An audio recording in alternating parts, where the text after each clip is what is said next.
જય શ્રી કૃષ્ણ. સર્વ વૈષ્ણવોને મારા ભગવત સ્મરણ. અજ્ઞાન તિમિરાંધસ્ય જ્ઞાનાંજન શલાકયા ચક્ષુરુન્મિલિતમેન તસ્મૈ શ્રી ગુરવે નમઃ. શ્રી ગોવર્ધનનાથ કી જય. શ્યામ સુંદર શ્રી યમુને મહારાણી કી જય. શ્રી વલ્લભાધીશ કી જય. શ્રી ગોસાઈજી પરમ દયાલ કી જય. શ્રી ગોકુલનાથ કી જય.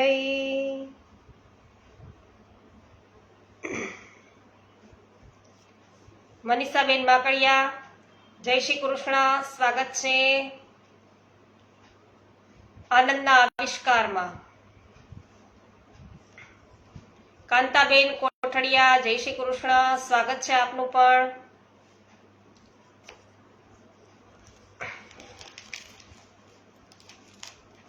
તો વૈષ્ણવ ડગલું ભર્યું કે ના હટવું,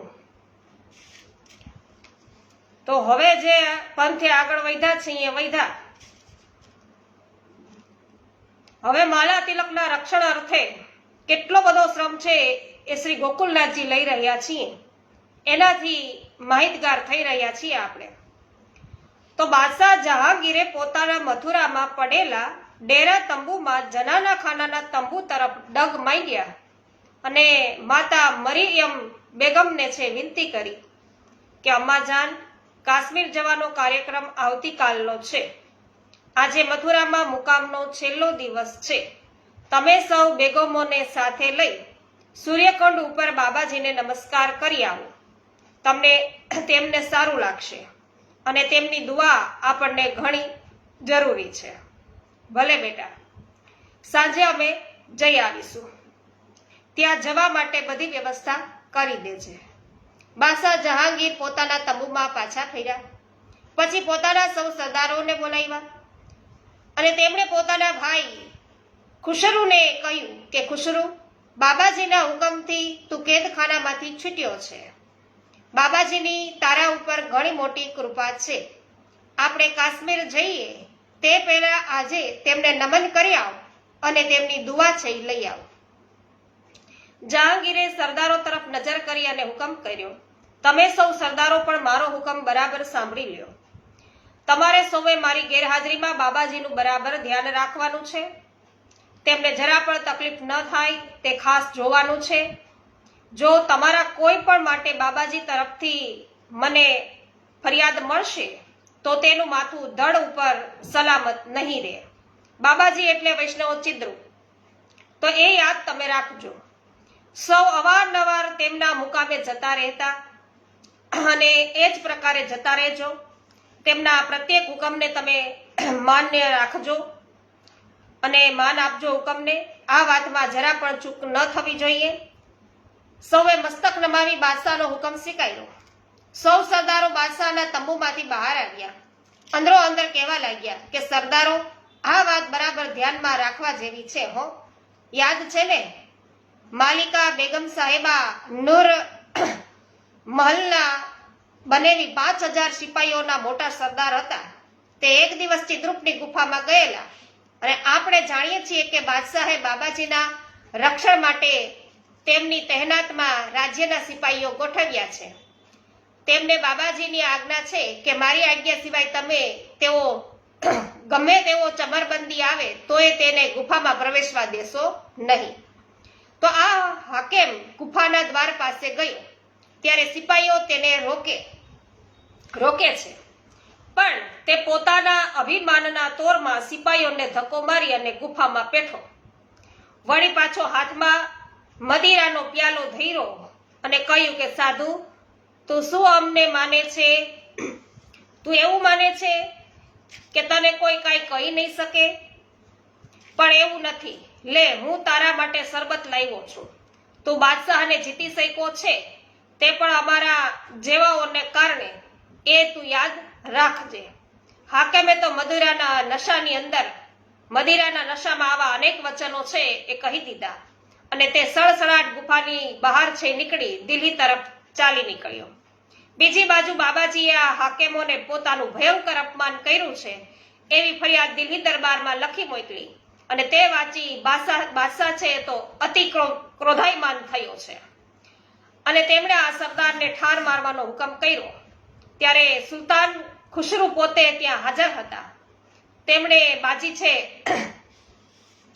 એ સલામી લીધી અને તેમણે જહાંગીર બાદશાહને શાંત પાડીને કહ્યું કે ભાઈજાન, હાકેમે અપમાન કર્યું છે તો તે બાબાજીનું કર્યું છે, આપનું નથી કર્યું. તો તેને આપ શા માટે દંડ આપો છો? બાબાજી પાસે તેને મોકલી આપો. બાબાજીને જે દંડ કરવો હોય તે કરે. આપ તેને દંડ કરવાનો અભ્યાસ શા માટે લો છો? આનાથી બેગમ સાહિબા નાખુશ થશે અને ઘરમાં કલેશ થશે. મારે માટે એવી જ વિનંતી કરવાની છે કે બાબાજીને જે દંડ કરવો હોય એ કરવા દો. જહાંગીરને શાંત પાડી અને મગજથી ખુસરુ છે એમની સાથે વાતનો વિચાર કર્યો અને પછી તે હાકેમને બાબાજી પાસે મોકલેલો. ત્યારે બાબાજીએ તેને સિપાહીઓ પાસે મારી નાખાવ્યો હતો. તો સરદારો, આપણા બાદશાહ જ જેવો આવો ઉઘાડો પક્ષપાત કરતા હોય, આપણા બાદશાહ આવો ઉઘાડો પક્ષપાત કરતા હોય તેની સાથે વિના કારણે વેર બાંધીને આપણે કોઈ છે એ ફાયદો નથી. આપણે તો બાદશાહના હુકમનું પાલન કરવાનું. હિન્દુઓના ઝઘડામાં આપણે પડવાની શી જરૂર? બાદશાહ જહાંગીરના હુકમની વાત છે એક બાજુએ ચિદ્રુપ સુધી છે પહોંચી તો બીજી બાજુ આખા મથુરા શહેરમાં પણ ફરી વળી. ચિદ્રુપ મનમાં અને મનમાં વધારે ને વધારે ફૂલાવા લાગ્યો છે. તેણે નક્કી કર્યું કે હવે આવતીકાલ મારી છે. બાદશાહની ગેરહાજરીમાં હું સર્વે સર્વા છું.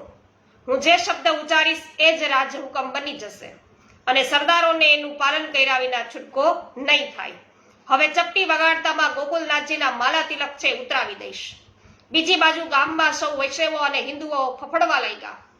સૌ કહેવા લાગ્યા કે વાંદરાને દારૂ પાવામાં આવે એવો ઘાટ છે બાદશાહ કરતા ગયા છે. હવે ભગવાન છે બચાવે તો જ બચી શકાશે. તો બાદશાહ કાશ્મીર તરફ જવા રવાના થયા.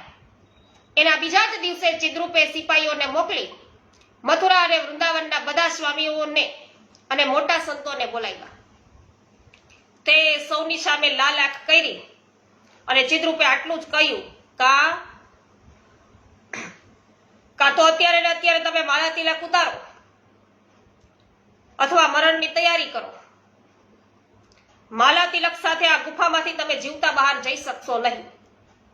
સૌ સ્વામીઓ અને સંતો છે ચિદ્રુપથી ડરી ગયા છે અને ચિદ્રુપની ભયંકર ત્રાટથી થરથર કાપવા લાગ્યા અને તેમાંના કેટલાક નબળા મનના લોકોએ ત્યાં ને ત્યાં માળા છે ઉતારવા માંડી. તે જોઈને બીજાઓએ પણ માળા છે ઉતારવા માંડી.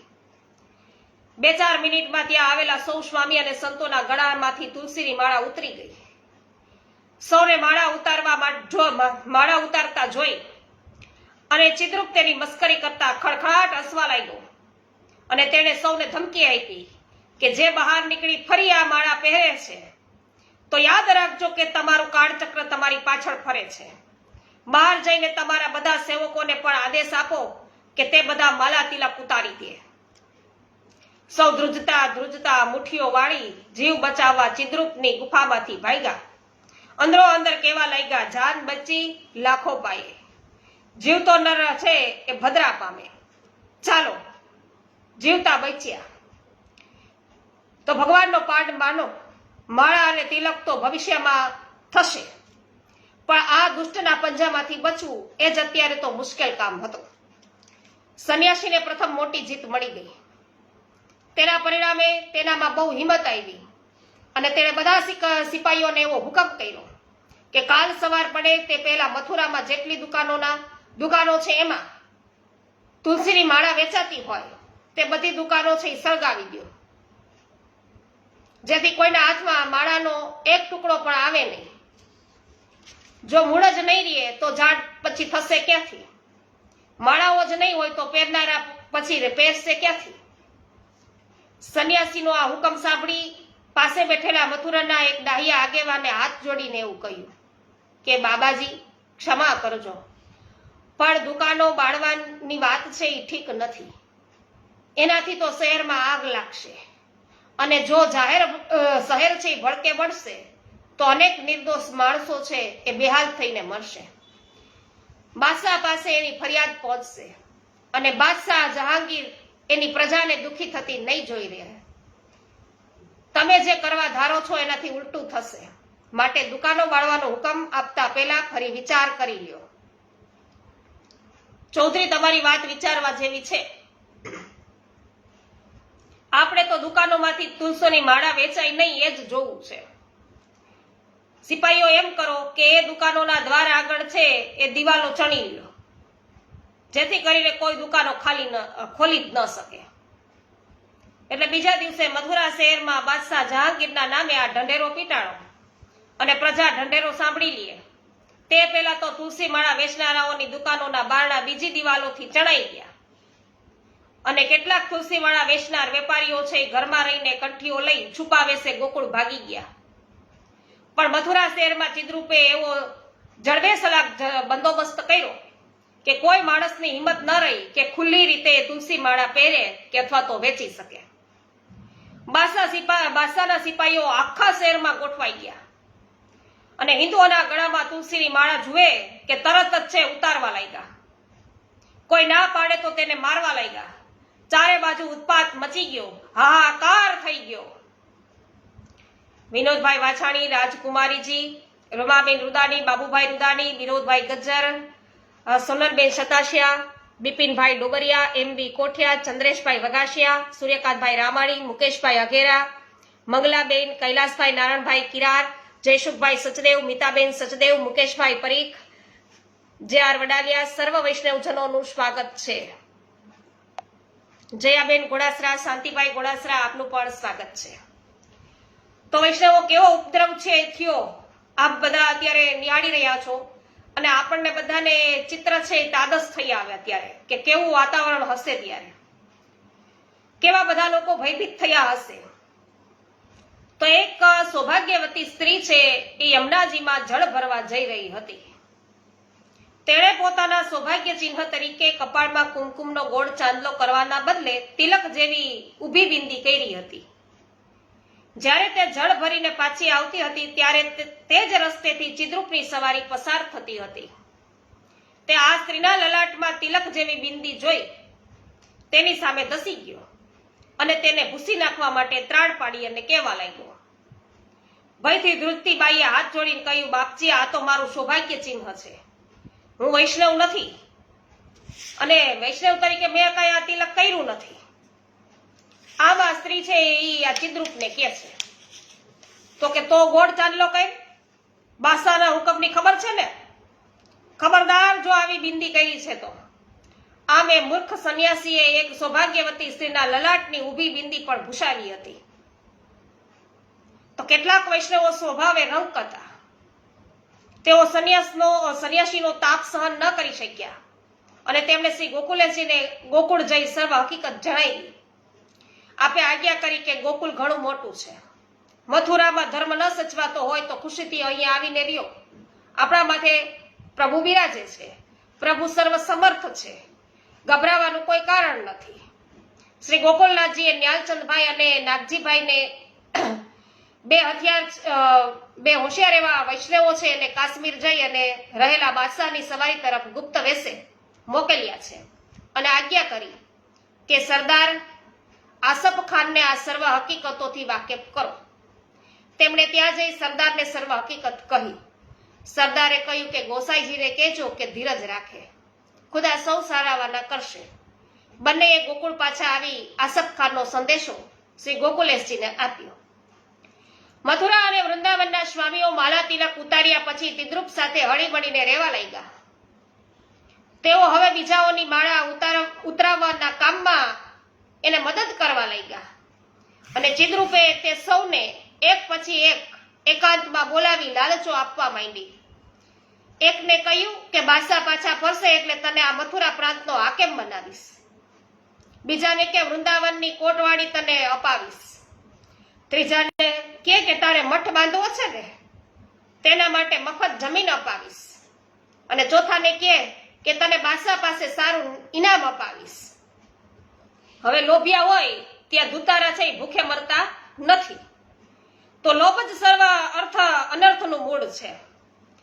લોભ છે એ ડાયાને પણ મૂર્ખ બનાવે છે, તો માનવી ને પણ પશુ બનાવી દે લોભ.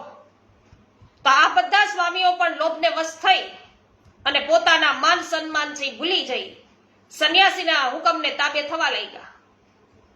ચિદ્રૂપનો પ્રતાપ અને શોખ છે એના દિવસે ને દિવસે વધવા લાગ્યા.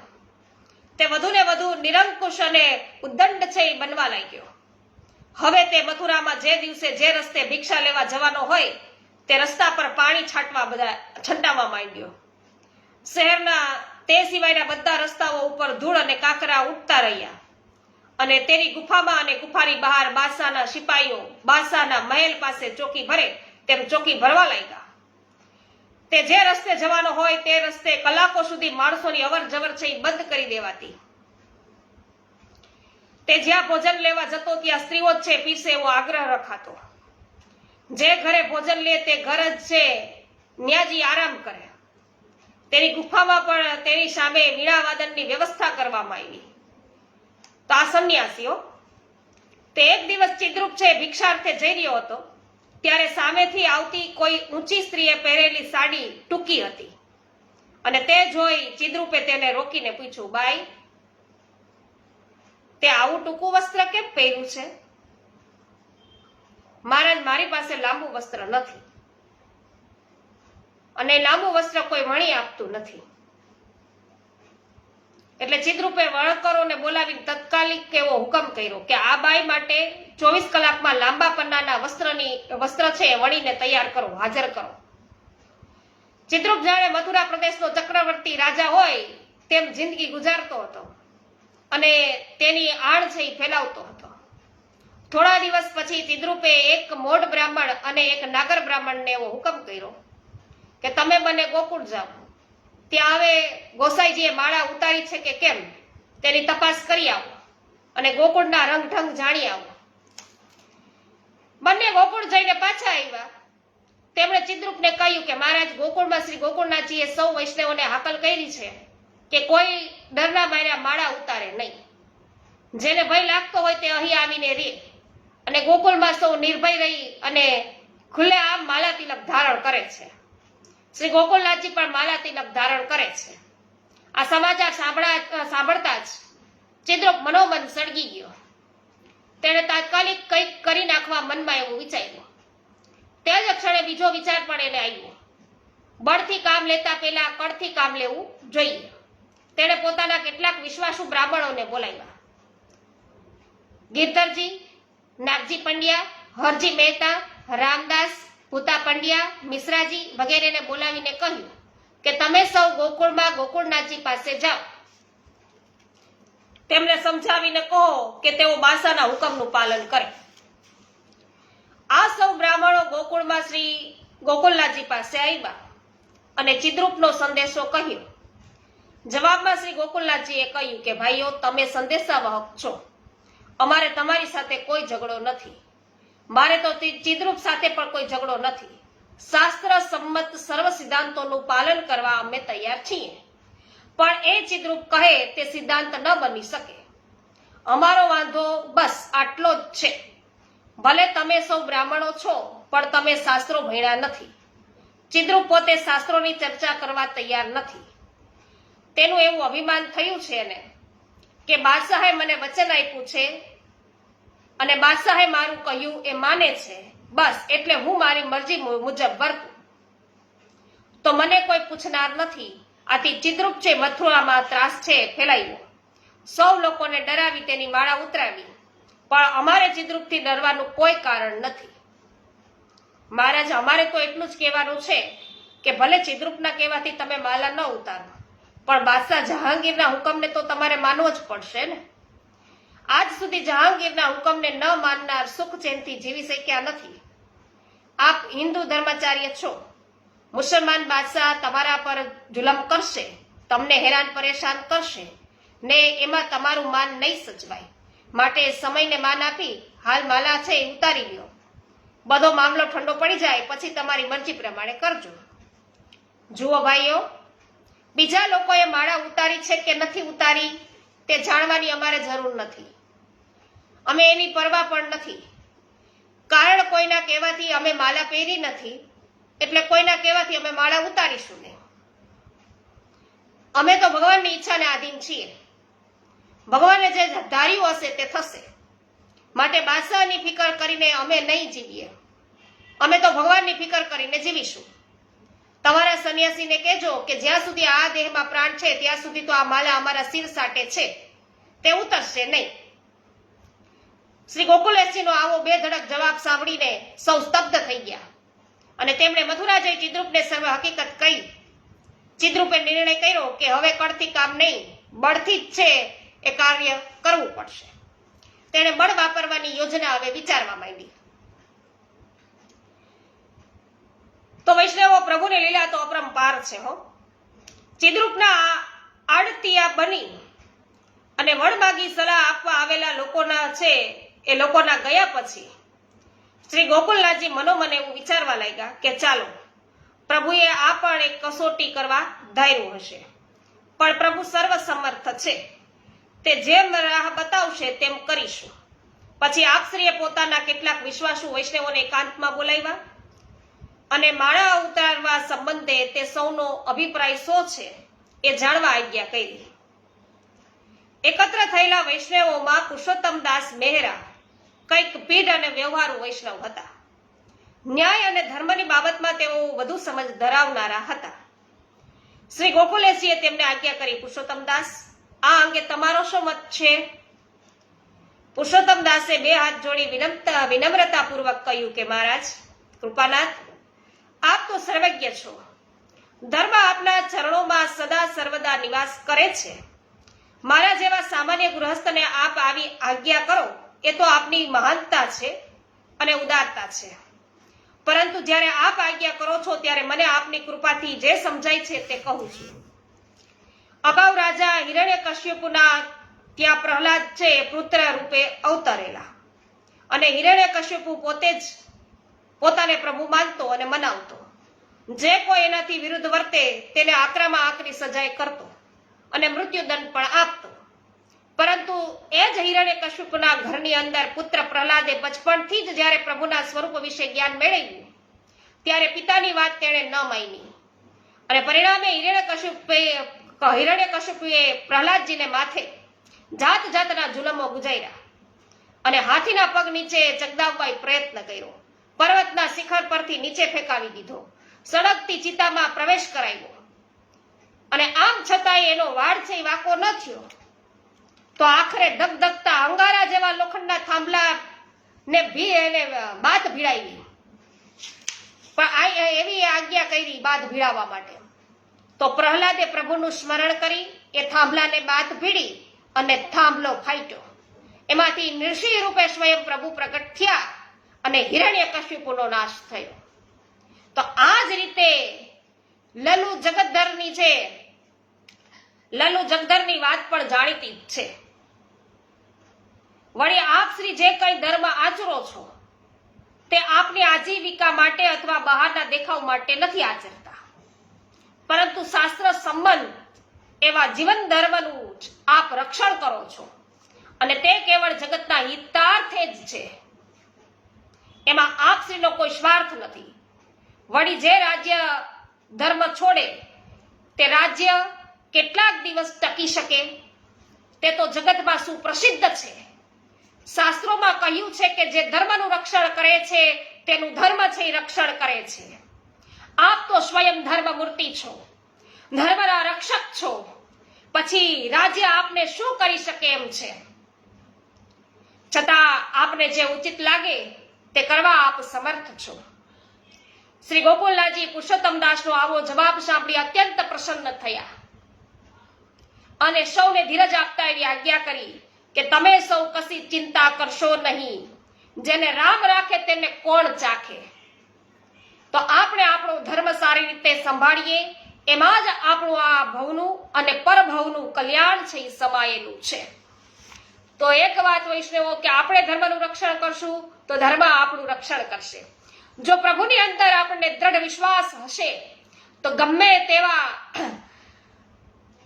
આ પ્રહલાદ ઉપર આવી પડેલા, એના પિતાએ એના ઉપર આચરેલા બધા જ જે દુષ્ટ કાર્યો હતા એમાં એ વિફલ ગયો.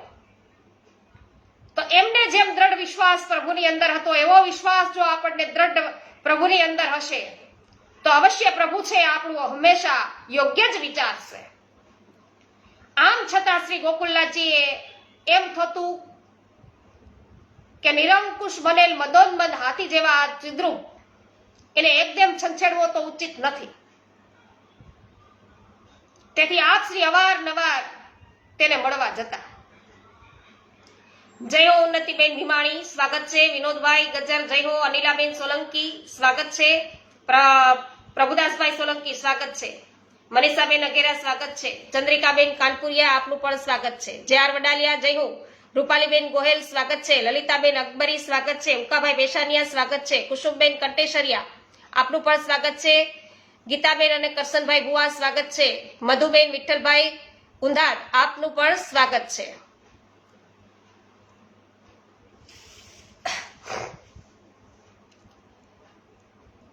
તો અહીંયા ચિદ્રુપને મળવા તો જતા.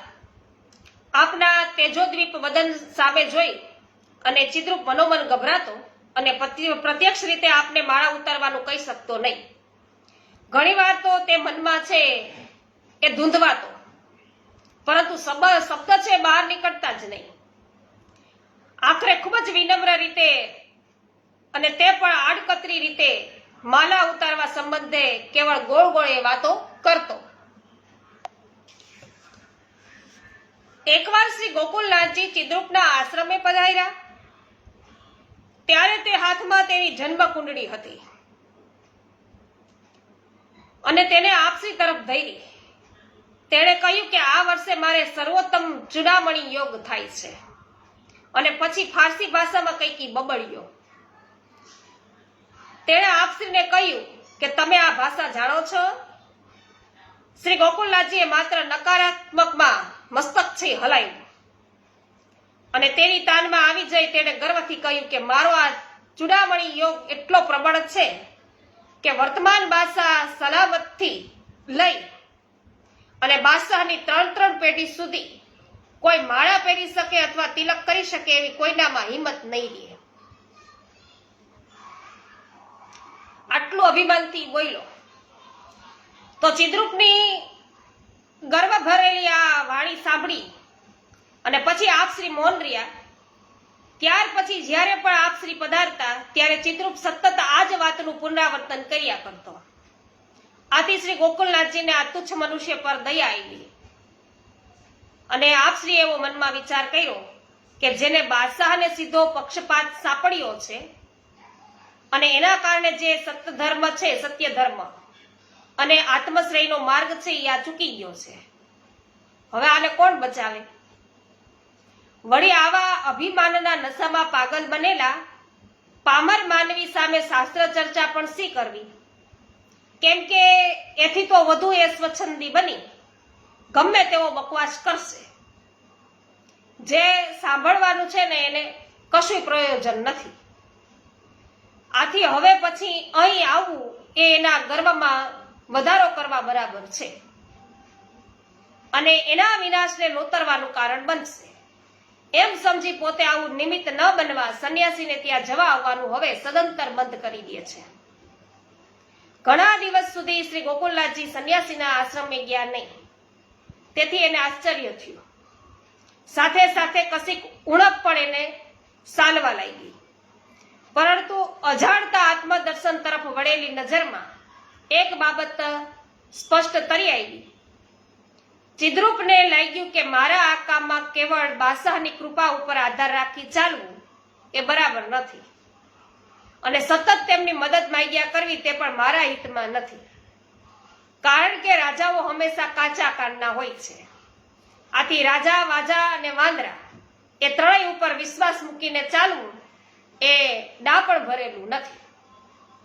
રખેને રાજા કોઈ કારણસર કાલે જુદો વિચાર કરે અથવા એમના ઉપર કોઈ નવી ધૂન સવાર થાય તો મારી આ સઘળી મહેનત છે એ ધૂળધાણી થઈ જશે.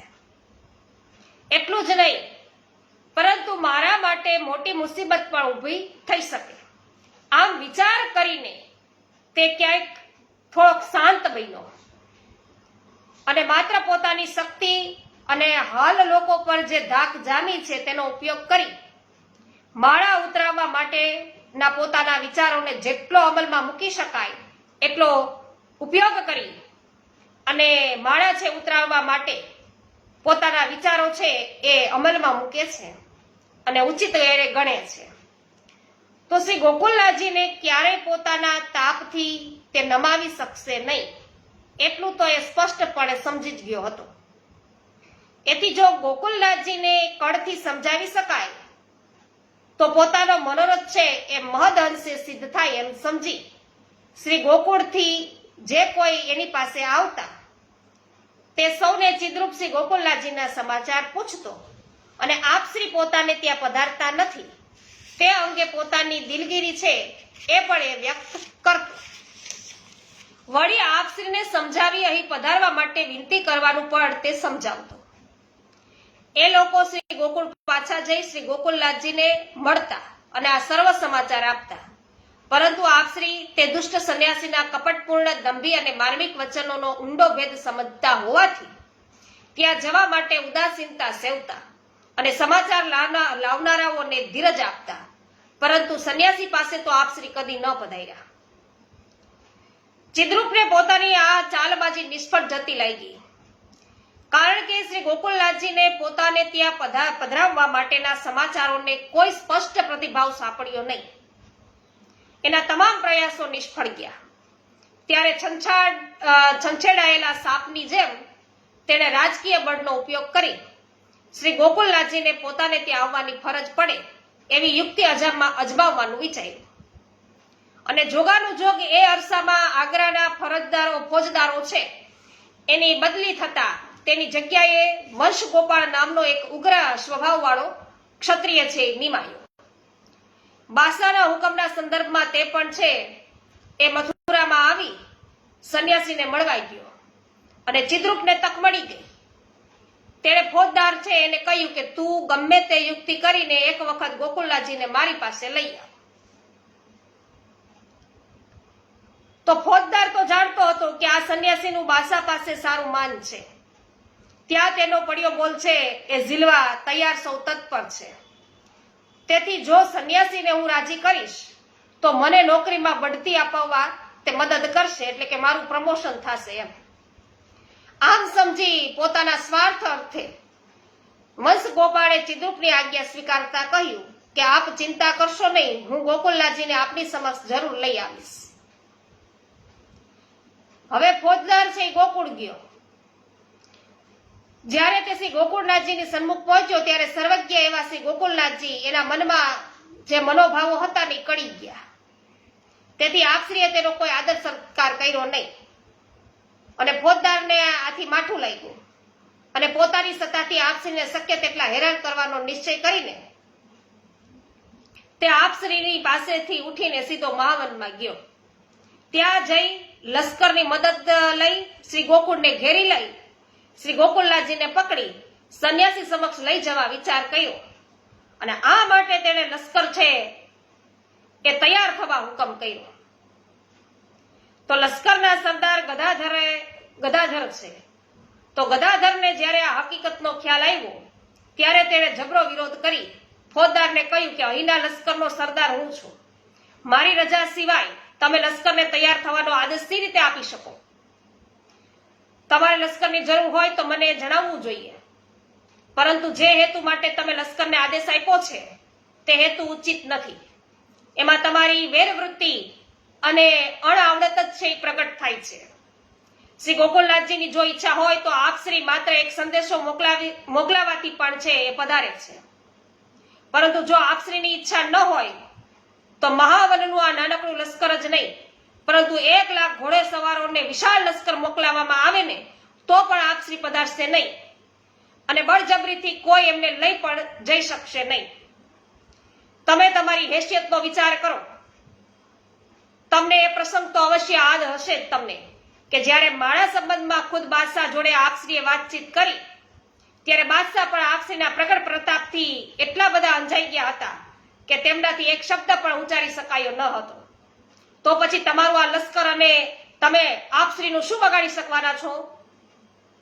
સેનાપતિ ગદાધર દાસની આ વાત સાંભળી ફોજદારે પોતાનો ઈરાદો છે એ પડતો મૂક્યો. એટલું જ નહીં, પણ બીજે દિવસે ફરીથી તે પોતે એકલો શ્રી ગોકુળ જઈ પહોંચ્યો અને આપશ્રીની બેઠકમાં આવીને બેઠો.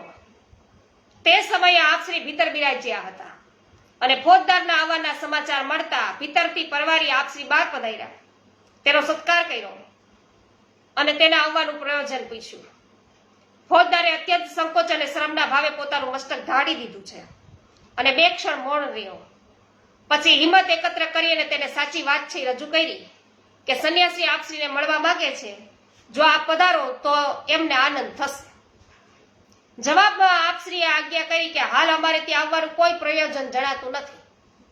જ્યારે જરૂર પડશે ત્યારે અમે વગર બોલાવે અમારી મેળે જ આવશું. ત્યારે કશી ચિંતા કરવાની તમારે જરૂર નથી. ફોજદારે આપશ્રીને પધારવા માટે ઘણા કાલાવાલા કર્યા. તેને ગણકાર્યા વગર આપશ્રીએ તેને પ્રસાદ છે વગેરે અપાવી વિદાય કર્યા અને જતા જતા તેને આપશ્રી માટે અત્યંત માન ઉપજ્યું કે ખરેખર જે આપશ્રીને પકડવા માટે આવ્યો હતો તે એકદમ દીન અને અસહાય બની અને પાછો ફર્યો અને આપશ્રીના ગુણગાનની ગાવા લાગ્યો. શ્રી ગોકુળનાથજીનો આ કેવો પ્રતાપ છે, વૈષ્ણવો પ્રગટ પ્રભાવ છે શ્રી ગોકુળનાથજીનો. અને ફોજદારે સંન્યાસી પાસે જઈ ઠંડા શબ્દોમાં કહ્યું, શ્રી ગોકુળનાથજી જેવા પવિત્ર અને વેદ માર્ગને અનુસરનારા મહાપુરુષને મારાથી કઈ કહી શકાય તેમ નથી. તેનો આ જવાબ સાંભળી સંન્યાસી ખૂબ ગુસ્સે ભરાયો અને ફોજદારોને ગમે તેવી ગાળો છે ભાંડી અને તેનું અપમાન કરી અને ત્યાંથી તેને કાઢી મૂક્યો. તે વખતે ફોજદાર પોતાનું અપમાન ગણી ગયો, પરંતુ અંદરથી એ સળગી ઉઠ્યો. ત્રીજે દિવસે ફોજદાર ફરીથી શ્રી ગોકુળનાથજી પાસે આવ્યો અને અત્યંત વિનમ્ર ભાવે તેમણે આપશ્રીને એકવાર સંન્યાસી પાસે પધારવા પ્રાર્થના કરી અને આપે સાફ શબ્દોમાં ના પાડી દીધી. છતાં પણ જ્યારે તેણે કેળો મૂક્યો નહીં ત્યારે આપશ્રી તેની અવગણતા છે એ કરતા કહ્યું કે અલે ભલે માણસ, તું વિચાર તો કર કે અમને લઈ જનાર તું કોણ અને તારા કહેવાથી અમારે શા માટે આવવું જોઈએ? સંન્યાસી પાસે અમારે જવા માટે કોઈ કારણ છે ખરું? અને જો કશું કારણ ન હોય તો ત્યાં જવાનો અર્થ કાંઈ ખરો? વિના કારણે કોઈ ત્યાં જવાથી કેવળ આપણું જ અહિત થાય છે, એ તો તું જાણે જ છે. તો પછી વિના કારણે અને કશું કામ ન હોય ત્યારે કોઈને ત્યાં જવાનો શું અર્થ સરે? તું અમારા નામથી સંન્યાસીને સ્પષ્ટ હવે કહી દેજે કે ત્યાં આવવાની અમારી કોઈ ઈચ્છા નથી. શ્રી ગોકુળનાથજીનો આવો સ્પષ્ટ જવાબ છે સાંભળી અને ફોજદાર ડઘાઈ ગયો.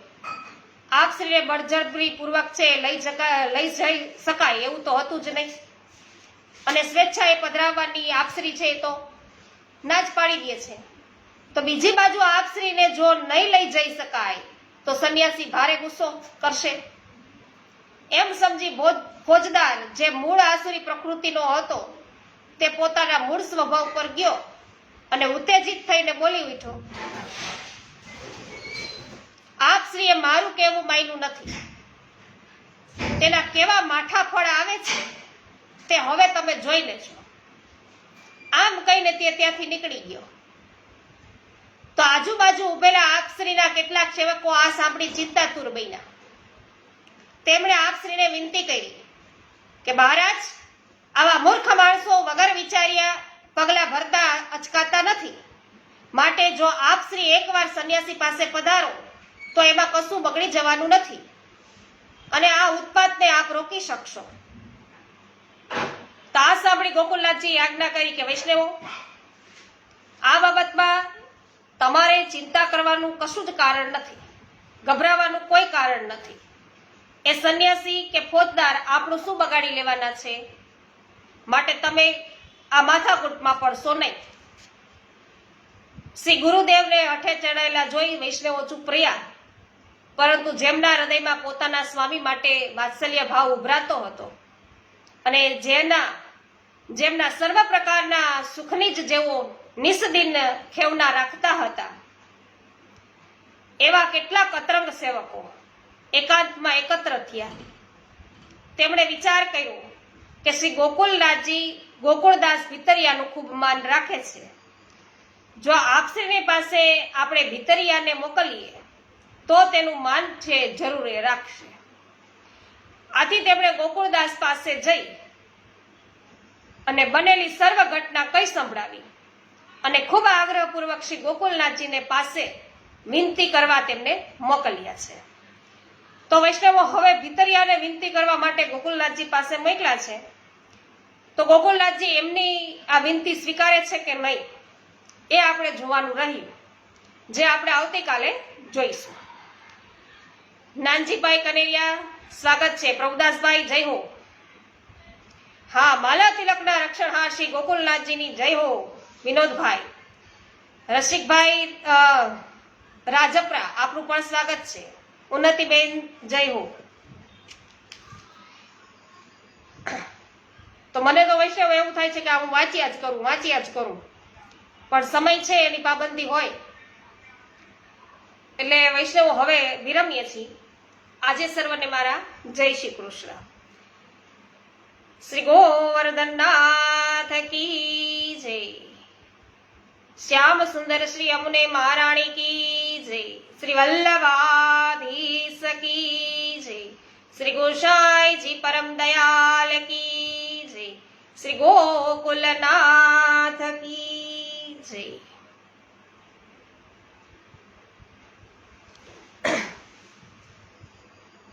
વૈષ્ણવો, તમને એક પ્રશ્ન કરી દઉં કે આપણે જે અત્યારે ગોકુલનાથજીથી પરિચિત થઈ રહ્યા છીએ, એમનું જીવન ચરિત્ર છે એ જાણી રહ્યા છીએ, ત્યારે અત્યારે આ માલા તિલકનો પ્રસંગ છે એ આપણે બધા છે એ સાંભળી રહ્યા છીએ. તો એમાં તમને બધાને કેટલો રસ પડ્યો છે, એમાં તમને બધાને આનંદ આવ્યો છે કે નહીં, એ મને જરાક જણાવી દેજો કે તમને શું લાગી રહ્યું છે. આ વાંચન અત્યારે આપણે કરી રહ્યા છીએ તો મને તો અત્યારે વૈષ્ણવો ખૂબ જ એક વૈષ્ણવ હોવાનું ગર્વ છે એ લાગી રહ્યું છે, એવો અનુભવ થઈ રહ્યો છે.